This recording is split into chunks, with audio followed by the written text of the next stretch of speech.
बिस्मिल्लाहिर्रहमानिर्रहीम। अस्सलामुअलैकुम। आज हम एक रोटी का वाक़या बयान करने जा रहे हैं। ये वाक़या मशहूर व मारूफ बुज़ुर्ग से मनसूब वाक़या है। हज़रत अबू हुरैरा रावी हैं कि जब हज़रत मूसा अशअरी रज़ी अल्लाह ताला अन्हो की वफ़ात का वक्त करीब आया, उन्होंने अपने बेटों से कहा कि ए बेटो, रोटी वाले को याद रखना। बेटों ने दरियाफ्त किया कि वो रोटी वाला कौन था, तो आपने फरमाया कि एक शख्स था जिसने 70 साल अल्लाह तबारक व तआला की इबादत की, लेकिन जब वो 70 साल बाद बाहर आया तो शैतान ने उसे बहकाया और वो औरत के फितने में मुब्तला हो गया। 7 दिन और 7 रातें वो उस औरत के साथ रहा। गलत काम हो गए। उसे बहुत शर्मिंदगी हुई कि ये मैंने क्या किया। 70 साल इबादत की और ये 7 दिन और 7 रातें गुनाह में गुजार दिए। बड़ा शर्मिंदा हुआ। कदम कदम पे सजदा करता जाता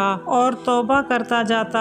अब चलते चलते मुसाफिर खाने में पहुंचा तो वहां 12 मिस्कीन लोग पड़े हुए थे। उसने भी अपनी जगह बना ली और सो गया। अब रात में एक शख्स आया जो उनको खाना दिया करता था, रोटियां दिया करता था। वो 12 रोटियां लेकर आया क्योंकि उसे पता था कि यहाँ 12 मिस्कीन रहते हैं। एक एक करके उसने सबको रोटी दी और जो अचानक बीच में आकर लेट गया था उसने उसे भी मिस्कीन समझा और रोटी दे दी। उसने तरतीब से रोटी देना शुरू कर दी। तो जब वो आखिर में आया तो आखिरी वाले को रोटी ना मिली क्योंकि वो तो 12 रोटियां लेकर आया था। उन्हें 13वें शख्स का पता ही नहीं था, लेकिन 12 रोटियां उसने तकसीम कर दी। जब 13वें को रोटी नहीं मिलती तो वो कहता है, आज आपने सबको रोटी दी लेकिन मुझे रोटी क्यों नहीं दी, हालांकि आप तो हम सबको रोजाना खाना देते हैं। उसने कहा, मैंने तो सबको रोटी दी है, लेकिन 13वां बंदा ना माना। वो बार बार कहता था कि तुमने मुझे रोटी दी ही नहीं। रोटी देने वाला शख्स चला गया लेकिन मस्कीन भूखा रह गया। जो शख्स नया आया था और उसने 70 साल की इबादत की हुई थी और तौबा भी की थी, उसने सोचा कि मेरी वजह से इस मिस्कीन को रोटी नहीं मिली। भूख तो उसे भी बहुत लगी हुई थी, लेकिन उसने अपनी रोटी उस मिस्कीन को दे दी और खुद भूखा सो गया। भूख के आलम में सुबह उसका इंतकाल हो गया। हज़रत अबू अशअरी रज़ी अल्लाह ताला अन्हो फरमाते हैं कि जब ये शख्स अल्लाह ताला की बारगाह में पहुंचा तो एक पलड़े में उसकी 70 साल की इबादत रखी गई थी और दूसरे पलड़े में वो 7 दिन और 7 रातों का गुनाह रखा गया था। इस तरह उसके गुनाह 70 साल की इबादत से भारी हो गए थे। अब उसके लिए लाजिम हो जाना था कि वो जहन्नुम में जाए, मगर अब 7 दिन और 7 रात के गुनाहों के सामने वो रखी गई रोटी जो उसने मस्कीन को खिलाई थी भारी हो गई, तो वो जन्नत में चला गया। फिर आपने अपने बच्चों से कहा कि बेटा, रोटी वाले को याद रखना। अक्सर लोग सोचते हैं कि हम तो बड़े परहेजगार और मुत्तकी हैं, हम कभी भी नहीं बहक सकते, लेकिन शैतान ने बड़े बड़े मुत्तकी लोगों को भी बहका दिया है। इसलिए हमें चाहिए कि हम अल्लाह तबारक व तआला की इबादत करें, अच्छी सोहबत में रहें। सदका गुनाहों को मिटा देता है, इसलिए सदका देते रहें। सदका अल्लाह ताला की बारगाह में बड़ा पसंदीदा अमल है। गरीबों की मदद करना अल्लाह को बड़ा पसंद है, इसलिए हमें चाहिए कि वक्तन फवक्तन गरीब पड़ोसियों, गरीब रिश्तेदारों की मदद करते रहें। उम्मीद करते हैं कि आज की ये वीडियो आपको अच्छी लगी होगी। अगर वीडियो अच्छी लगी है तो वीडियो को लाइक कर दीजिए और आइंदा ऐसी इस्लामिक मालूमाती वीडियोस देखने के लिए हमारा चैनल सब्सक्राइब कर लीजिए। मिलते हैं अगली वीडियो में, तब तक के लिए अल्लाह हाफिज़।